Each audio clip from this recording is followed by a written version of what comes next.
Trigger warning, spoiler alert, oh my God, this podcast has no meaning. You are experiencing the Tom Kelly Show. This is what they call evergreen in the business. This is called, oh my God, I have a good friend in the chair or a new friend in the chair. Why not do one more show? And Kim Kalish from, what are you from? Like, if I had to, like, do your intro for a show, what's... Oh, yeah. I love doing this. I hate this. Kim Kalish, you've seen her on Conan, College Humor, and you've seen her online because she's got 30 million views to her name. Where are the 30 million views? Yeah, so it's a combo of Facebook and YouTube combined 30 million views. Okay, because you're right. There's one of your stories has 2.5. Oh, no, that's 2.5 thousand. Yeah. So here's how we do this.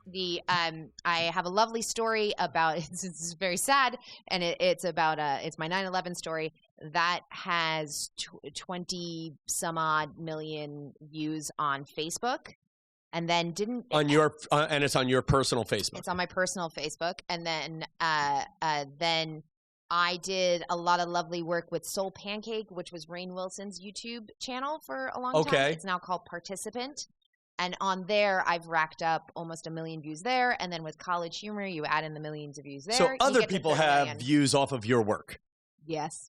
Gotcha. So, and I guess that's what show business is about. I've made about $5 off of those things, but you can say I'm well trafficked. Correct. Well, wait, that sounds terrible. I want to well viewed. That also sounds dirty. Okay. I'm going to find a verb for it. Okay. So you and I went to the same high school. Yes. Okay. Let's have the personal chat that we didn't have before. How was high school for you? For me, it was surreal, but I'm less bitter about it now that it's over. So I'm half of a Jew, and we went to a religious high school. I didn't know you were half Jewish. Yes. So we went to a religious high school. Yes. And I'm a mouthy girl with a lot of opinions. And so I was just the girl fighting all of the religion on a regular basis. So I am Catholic and went to a Lutheran school. And for the years I was there, I felt almost like a minority. Like, for me, religion would be, there was a guy, Pastor Rick, who actually is a nice man, loves God. If he is alive and listening to this, I wish you well, sir. You were a nice man. But I felt like we'd be in class and be like, well, and then Catholics don't believe in masturbation. Sure. How do you feel about that, Tom? I think my favorite thing about LuHi is they gave a pretty incredible religious education. I've learned, I can talk about the Bible. I can talk about was religion for you actual religion, or was it more feelings? For me, it was a feelings class. No, it was actually religion. Okay. We learned historical stuff. We learned all about religious texts. And so what they did is they gave me a gorgeous education on religion and then didn't love it when I said, well, hang on. If that's all the context, then why are we doing what we do? Well, I mean, God, and there you go. And that is the problem of religious education and being in an actually religious... But I do appreciate it a lot because it's a foundation that I get to rely on when I'm, trying to sound very smart at dinner parties. So. Were you cool in high school? No. No? Not even a little Were you bit. popular in high school? No. I mean, you're a comedian who's been on television. Yeah. Were you in drama in high school? Yes. I was, well, wait, there's a pause. So, I did not get cast in the shows very often, which ended up being a blessing because I got mad and found a community theater on Long Island to go do shows. And then I started getting cast in shows, which then led to my first professional musical because the music director happened to be doing something at the community theater. He went on to get bigger things, and he brought me with him, and I got my first show in New York because of it. Wait, so you've been doing Broadway for a while? Broadway is not a real... I've not done Broadway whatsoever. What block?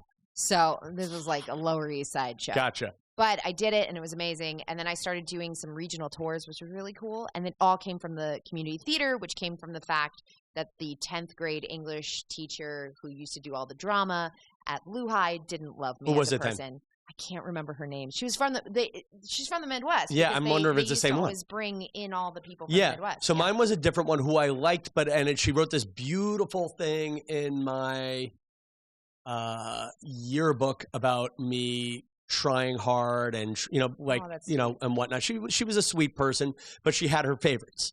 Yes, and I was not one of them. I'm going to bet it's the same person. No, well, my person, actually, I'll tell you a nice story about mine. Mine quit to become an actress. Oh. And my first ever trip into New York City was to go to Restaurant Row, and I think I had a hamburger with her and her husband at Joe Allen, which was a memory I think about a lot because there's a comedy club on 46th Street that I work at a lot. Do you know, I used to go, during high school, I went to Elaine Stardust Diner all the time, which was the singing waiters. Yeah. And I loved it so much. And I thought that was like the pinnacle of a career, that you could be a singing waiter, and then the next week you could be on Broadway. Yeah, and I guess that's something I thought about, too, that I used to have nostalgia about guys writing in diners. Mm-hmm. And thinking, I could be a guy writing in a diner. And now that I'm an old guy writing in a diner, I'm like, what's the next step? I really should have dreamed bigger. Yeah, you should have done a coffee shop instead, because that's where everybody's at. Okay. That's better. So what are your dreams? Actually, let's go with that. What are your dreams, and how did going to high school at that small little school affect you? Real talk. My dream is that I want to create the thing that people watch when they get sick and they need a little comfort. That's what I want to do. I used to always watch while you were sleeping when I was sick. Okay. Like the movie I watched because it brought me joy in a time when I didn't feel well. And that's what I want to make. I want to make that show that feels comforting, or that movie that feels like, God, that's joyous. Let's go watch that. Okay. So creating, writing. I want to write. Okay. And now we went to that small little school. Now, I'm 12 years older than you. Mm-hmm. And I am convinced that if I had Instagram in high school, I'm not sure how, but my life and expectations of the world would be completely different. I think the hard part with being in the Massapequa bubble, which we were just talking about, Massapequa is like the suburb where cops and firefighters bring their children to go do better, and then their children don't. Yeah, that is accurate. That's a lot of Long Island, but fair. Yeah. Kind of the South Shore of Long Island. Yeah, like my parents came from Brooklyn. You're going to do right. We're going to get you a good education. Yes. And then, long story short, their children can't afford to move back into the neighborhood. Yeah. That's the Massapequa circle. Yes. And then at Lutheran, my graduating class had 79 or 81. Okay. And I keep thinking that if I had the internet, I would not have thought that, Elaine Giovanni, I'm making up the name because I'm apparently hurting feelings when I'm using the real ones. I would have realized that the hottest girl in my high school wasn't. Oh, that's interesting. So I would have had the opposite. If I had Instagram in high school, it would have been horrible for me because I had a pepperoni pizza face worth of acne, and I had just an attitude about the fact that I couldn't dress and I didn't know what I was doing. And if I had Instagram where I saw all those beautiful women all the time, I think my already lowest self-esteem would have just been in the tank. Oh, it would have been awful. Just awful. Okay. That's a very, now where did you go to college? A tiny, tiny college in Pennsylvania called Dickinson College. How did you find it? The guidance counselor? Or? I dropped the 1,000 college book, that big thick book. Yeah. I dropped it on the ground and it opened up to Dickinson, and I applied to Dickinson. Okay, I hate you. Because because what you're not realizing is this moment of her stupidity or irritating me. Kim and I had a great chat in between shows about destiny. You're telling me you picked your college based on destiny? Yeah. I mean, you applied to other ones. I applied to 4 other ones, but I applied early action to Dickinson. Because you dropped the book and it opened? Correct. What did your family think of that? Who knows this story besides me and you? My mom was very supportive of it. She was sitting in the room when it happened. And I said, well, this one looks okay. Let's just do that. And she was like, great. In fact, I never visited Dickinson until after I said I would go. And then I had a breakup of my first big boyfriend. And my mom thought, she's really sad. We got to get her away. Let's do a road trip to the college you're already going to and you haven't seen. And so we went to Dickinson. We drove out to Carlisle, Pennsylvania. I am very uncomfortable with this whole conversation because in between shows we were talking about destiny. And there are moments where I used to really believe in destiny until I started realizing destiny has been very mean to me on a couple of things. You know, like, there was a long story I told in between shows about how I had my teeth knocked out and found the girl of my dreams in an athletic group. And then I was flirting with her and wound up seeing her flirt with another guy and bought a drink for both of them and said, hey, when that better-looking pretty boy breaks your heart, you give me a call. And then she wound up marrying him and moving 2 blocks from my parents. You picked your college, dropping a book and putting yourself – is that God? Because the woman who connected us, Mrs. Cunningham, the religion teacher and bookstore lady, she's very God. Do you believe that was God picking college for you? I like the name The Universe. I think it's got less connotation for me. It's got less heaviness of global war attached to it. Iron brimstone, spread my word. Correct. I like saying the universe because it feels sort of. I moved to LA and I sound so LA right now. But like everything's got an energy, and the energy is the universe, and the universe tells you where to go. I'm so sorry. No, I don't disagree with that. I mean, I call that the universe to make it easy so I don't offend the Jews. But most importantly, but I don't offend people of other religions and whatnot. Watch me get canceled for that one. But you get what I'm saying. I don't want to offend my atheist friends, but I do sometimes believe there is a force pushing us. And then there are times where I realize this is all a story with no meaning. Sure. I think so. Here's the deal. You know, when you meet somebody and you go, I don't like that guy. Right. Right? That's your energy. Like, you're reading his energy and you're like, no, I don't like this. Right? Or you can go in the room and you can feel like, oh, the energy of this room is weird. Like, dude, when you're doing stand-up and the crowd don't want to laugh, they don't want to laugh. So you got to fight them to get there. You got to really fight for it, right? Yeah. Because the energy of the room is at a place that doesn't want to laugh. And if you can get them to that point where they can laugh, boy, that's gorgeous, right? It feels amazing. Yeah. You've changed the energy of the room. So if it's just all energy, then the universe is the energy, and so the universe is telling me what to do sometimes. Sometimes I think it's nothing, and we're all just spinning on a rock, but on good days, I think it's the universe. All right.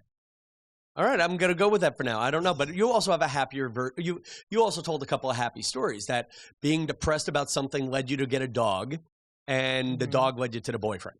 Correct. I got a dog because I got told by a therapist I need to love something outside of myself because I do not love myself right now. Right. So I get the dog, and like a week later at 6 a.m, because I'm walking the dog, I meet my boyfriend. Yeah, I hate you again. Now, talking happy things here. Yeah.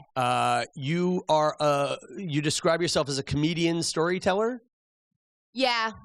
Like if I had to put labels on you? Yeah, comedian storyteller works for me. So you have this one-woman show that has been in the Edinburgh Festival. It's playing in the Irish, whatever the hell it is, festival here in New York. The first Irish, yeah. The first Irish festival. I mean, by the time this airs, the show is out of New York, but probably somewhere bigger. What does your performing, writing, and getting discovered schedule look like? Because you're not really, like, you have huge traffic on the internet, but it's on other people's websites. Yeah. That's totally fair. So, it's the perpetual thing of you keep knocking on doors and you wait until somebody opens a door for you. You got to get that one person that believes in you, So, like, for me, there are open mic nights doing stand-up. Yeah. Are there open mic nights for storytelling? Kind of. There's a storytelling community, which sort of has broken itself into there's the young comedic people who are telling all the funny jokes and are telling the funny stories and are bringing all the joy. And then there's like the very serious 55 and up, I need to tell this sad story about my life to get it out there. Right. And I do both shows, and I just cater to whatever the show wants. Okay. Now, I took the Adam Wade class on storytelling 100 years ago. Amazing. And it actually influenced me and influenced, frankly, how I do this podcast a bit, where I'm just trying to be more real and in the moment and human. When you do a story, do you have notes or a script? Because you did have a script for your one-woman show that I saw. I did not. You do not have a script for that? No, I have.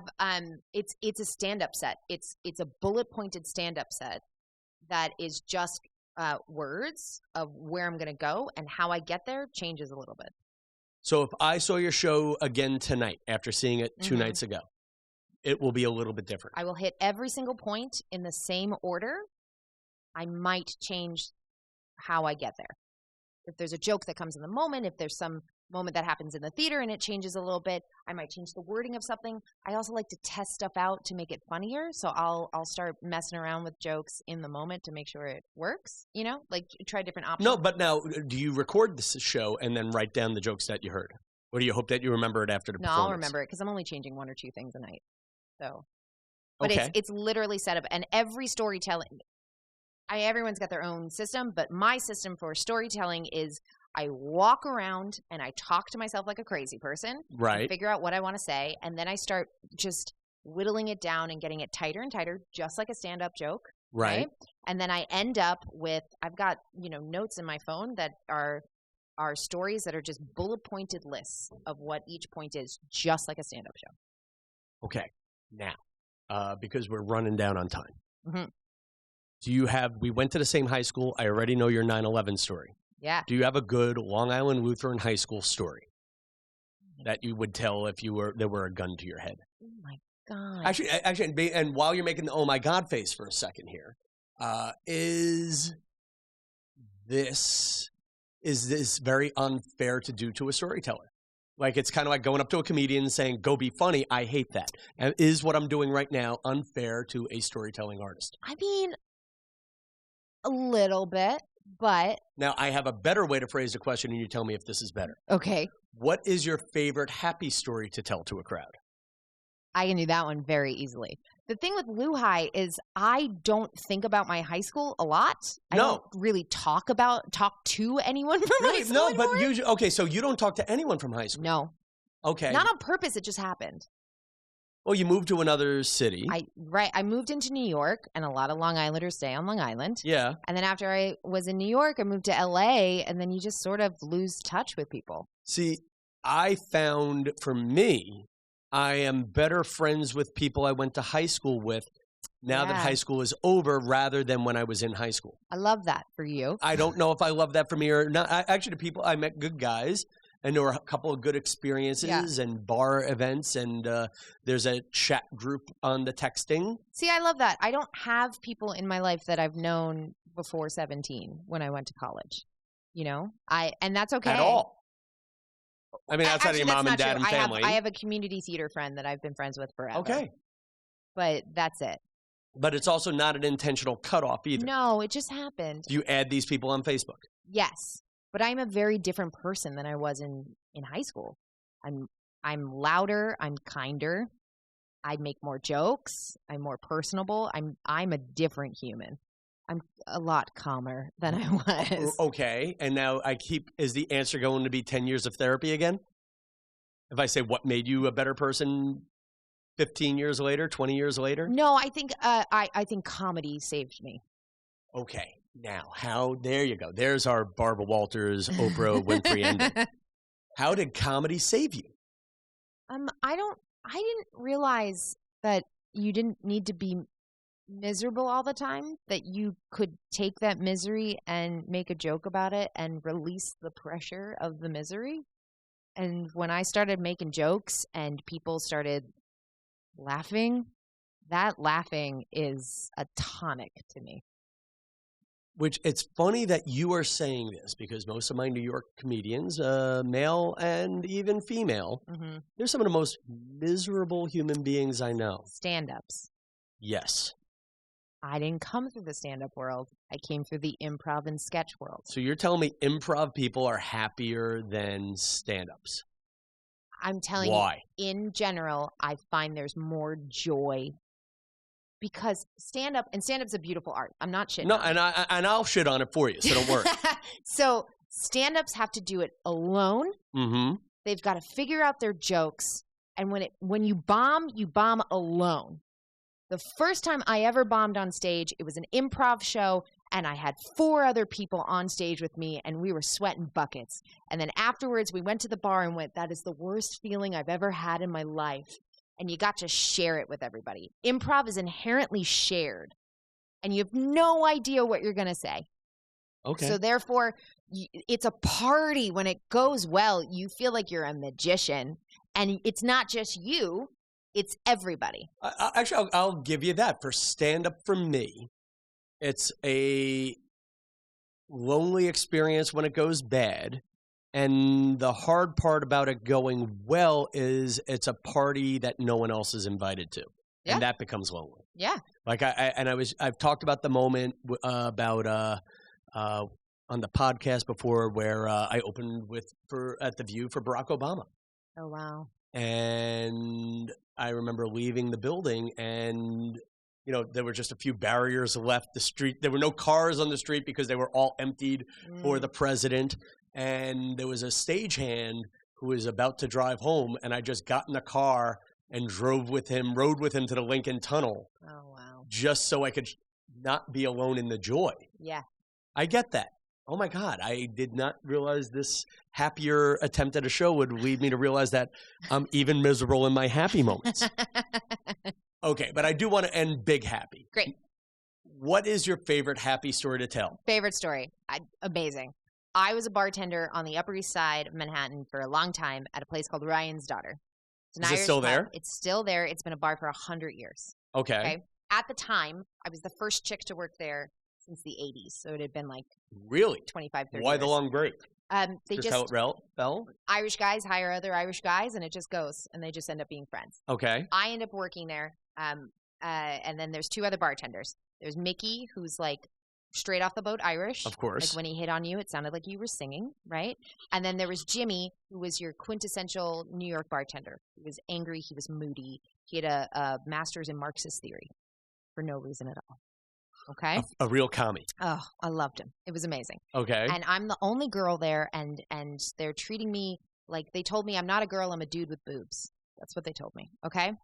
So I have a very terrible habit, which is that I tend to have sex dreams about people in my life, and I don't remember I've had them until I'm looking them in the eye the next time I see them.